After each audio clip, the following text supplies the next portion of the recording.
हजुर, योग गरेर तनाव घटाउने होइन त, तनाव व्यवस्थापन गर्ने होइन त। यो लकडाउनको यो समयमा अथवा यो विश्वव्यापी कोरोना महामारीको यो समस्यामा तनाव उत्पन्न भएको छ सबैलाई। त्यसका लागि मैले अघिल्लो एपिसोडमा भनेको थिएँ, योग गरौँ, योगस्य चित्तवृत्ति निरोधः, योग गरौँ। कुन योग गरौँ आज? छवटा छ, मूलत छवटा मध्ये एउटा गरौँ। आज अभ्याससहित यसको अलिकति परिचय र यसले दिने फाइदाहरू, विभिन्न प्रकारका फाइदाहरू, त्यसका बारेमा गइरहेका छौँ। विशेषतः छवटा मध्ये हठ योग, ध्यान योग अब आदि इत्यादि यो म क्रमशः भन्नेछु। आज भने हठ योग। हठ भनेको हठ त्यो शरीरलाई योगासन प्राणायाम, विशेष गरी योगासन र प्राणायाम द्वारा जुन किसिमको स्वास्थ्य लाभ, तनाव व्यवस्थापन र आनन्द मुक्तिसम्मको यात्रालाई हठ योगको एउटा योगहरू मध्येको एउटा योग हठ योग। हठ योगीहरूले योगासन पनि पर्छ। यसमा योगका आसनद्वारा योग गर्दै गर्दै गर्दै गर्दै स्वास्थ्य लाभ, तनाव व्यवस्थापन। तनाव भनेको विचार हो, केमिकल हो। हामी वी अल आर केमिकल है। केमिकललाई कसरी मिलाउने? आनन्द दिने केमिकल त्यो योगैबाट, व्यायामबाट, एक्सर्साइजबाट, भोजनबाट आउँछ। यो आनन्द टेस्टोस्टेरोन हर्मोन हो। We all are hormone. Testosterone hormone चले पनि हामी एक्टिभ हुन्छौँ।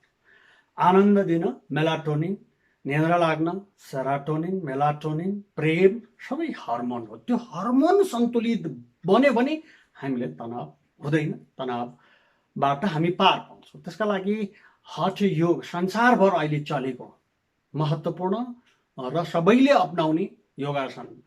स्वामी रामदेव बाबाले भारतमा योग गराएर विभिन्न टेलिभिजनमा विश्वव्यापी एउटा क्याम्पेन चलाउनु भयो। त्यस्ता योगीजनहरू थुप्रै छन् नेपालमा। यो पूर्वीय दर्शनमा योगका गुरुहरू, योगीहरू, सन्त महात्मा जो योग गर्ने, जसले हामीले चाहिँ के भन्छ योग एउटै मात्रै कुरा योग गर्ने, योगासनलाई मात्रै योग होइन। विशेष त 6 प्रकारका योग म यहाँहरूलाई बताइरहेको छु। यो एउटा योगहरूको मध्ये योग भनेपछि बृहत ठुलो कुरा योग समग्र भयो। र त्यसमध्येका हाँगा भनौँ न, ब्रान्चहरू चाहिँ अथवा त्यसका विभिन्न शाखा प्रशाखा अथवा त्यसका छुट्टै अलग अलग फिलोसफी पनि छ। अब यसमा अहिले हठ योगको बारेमा मैले बताउनु छु। अब हठ योगासन अनि प्राणायाम प्राणको आयाम। योगमा के छ भने, योग त जुन गरे पनि भयो। आसनेन रुजोहन्ति प्राणायामेन पातकम, पतञ्जलि सूत्रमा त्यो भन्छ। आसन स्थिर आसनम सुखम भनिन्छ। आसन भनेको चाहिँ एउटा स्थिर हुनु पर्यो आसन। र गतिर्विच्छेद प्राणायाम, श्वास प्रश्वासको गतिविच्छेद प्राणायाम, श्वासलाई चलाएर र शरीरलाई आसन कडा हठ योगद्वारा, आसनद्वारा जुन किसिमको तनाव व्यवस्थापन गर्छौँ त्यसलाई हठ योग भनिन्छ। अब यो अहिलेको समयमा आश्रममै जानुपर्छ होइन, अफिसमै बसेर तपाईँहरू योग गरेर तनाव व्यवस्थापन गर्न सक्नुहुन्छ। अफिसमै बसेर, अफिस योगा भन्ने छ। घरमा बसेर, अफिसमा बसेर कुनै ठुल्ठुला आश्रम अथवा चाहिँ ठुल्ठुला गुरुकुलहरूमा जानुपर्ने भन्ने एउटा परम्परागत कन्सेप्ट थियो नि, त्यो होइन।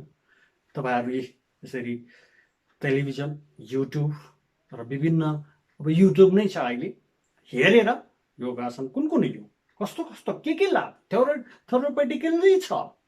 योगले उपचार गर्ने, स्वास्थ्य लाभ गर्ने, तनाव व्यवस्थापन गर्ने, मेमोरी बढाउने, मुक्तिसम्मको यो योग भनेको त विशाल छ। यसको हरेक फाइदा मैले जनरली यहाँहरूलाई अहिले भने सामान्यतया योगबाट हामी तनाव रहित कसरी यो महामारी कोरोनाको जुन सङ्क्रमण छ, त्यो त्यसको जुन त्यसबाट सिर्जिएका विभिन्न समस्या छ, त्यो समस्याबाट पार पाउनका लागि कमसेकम योग गर्ने गरौँ।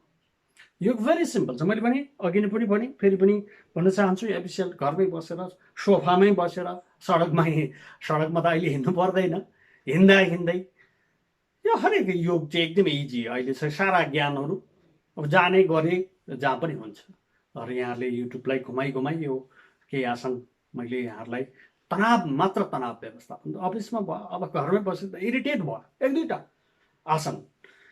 अब यो आसनका लागि चाहिँ अलिकति अब वार्मअपदेखि लुगा यस्तो ओहो कुनै गेरु वस्त्र अथवा चाहिँ त्यो गाउनहरू नै लाउनुपर्छ भए ठिकै छ, घरमा बसिरहनु भयो गाउन छ ठिकै छ, होइन अफिसमा जाँदाखेरि सर्ट प्यान्ट किन नहुने, योगहरू गर्नुहुन्छ ल कमसेकम कोट चाहिँ फुकाएर राखौँ भन्न पनि सकिन्छ। अफिसमा बस्दा बस्दै ल कोट समेत ल फुकाल, अहिले फुकाल है, कोटसम्म चाहिँ फुकालौँ, ठिक छ।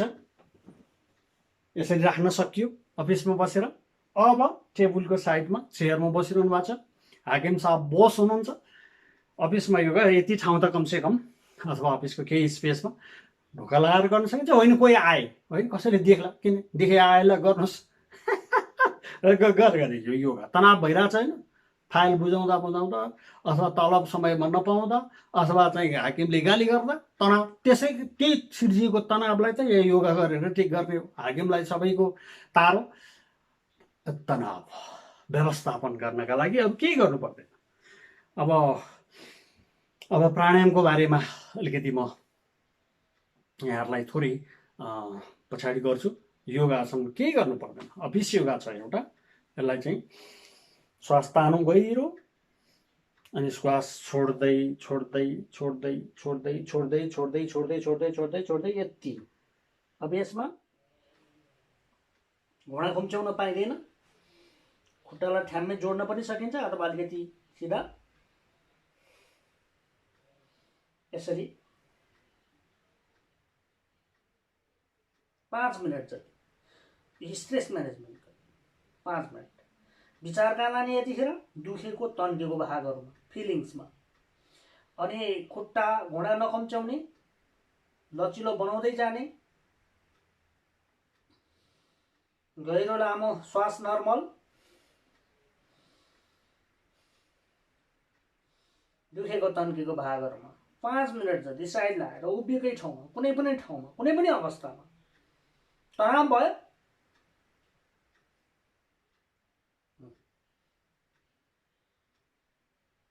अब यो 5 मिनटसम्म गर्न सकिन्छ। तनाव एकदमै यो केमिकल हर्मोनहरू चेन्ज हुन्छ, केमिस्ट्री चेन्ज हुन्छ,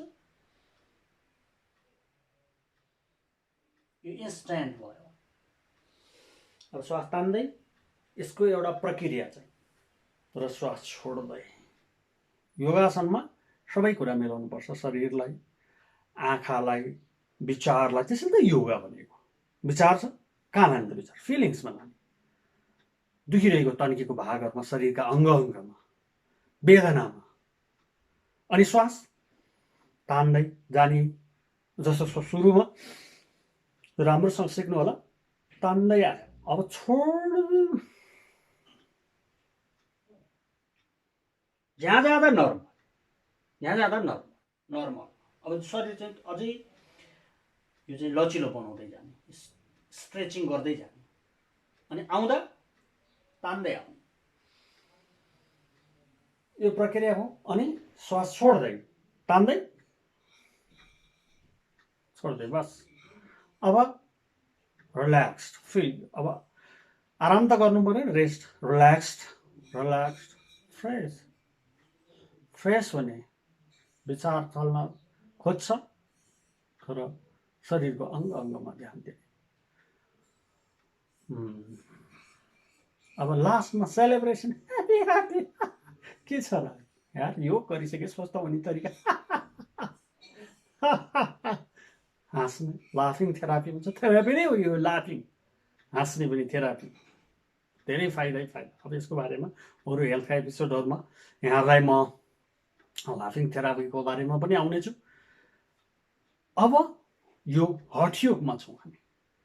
हठयोगको एउटा प्राणायामको यो थुप्रै प्रकारका प्राणायामहरू म अर्को सेसनमा अर्को एपिसोडमा आउनेछु। अहिलेलाई पनि एउटा कमसे कम हठयोग शरीर थुप्रै प्रकारका योगाहरू छन्, त्यसका क्रमशः गर्दै जाउँला। यहाँहरूले कतै युट्युबमा हेर्न सक्नुहुन्छ, तर कमसे कम यो एउटा आसन चाहिँ गर्नुभयो भने अफिस योगा भयो, नामै अफिस योगा, अफिसमा बस्दा बस्दा गर्न सक्नुहुन्छ भन्दै कृपया यस हेरिदिनु भएको छ सबैलाई स्वागत गर्दै यो भिडियो कमेन्ट गर्न नबुझेका कुराहरू र यसलाई तपाईँहरूको ग्रुपमा, साथीहरूको ग्रुपमा सेयर गर्नका लागि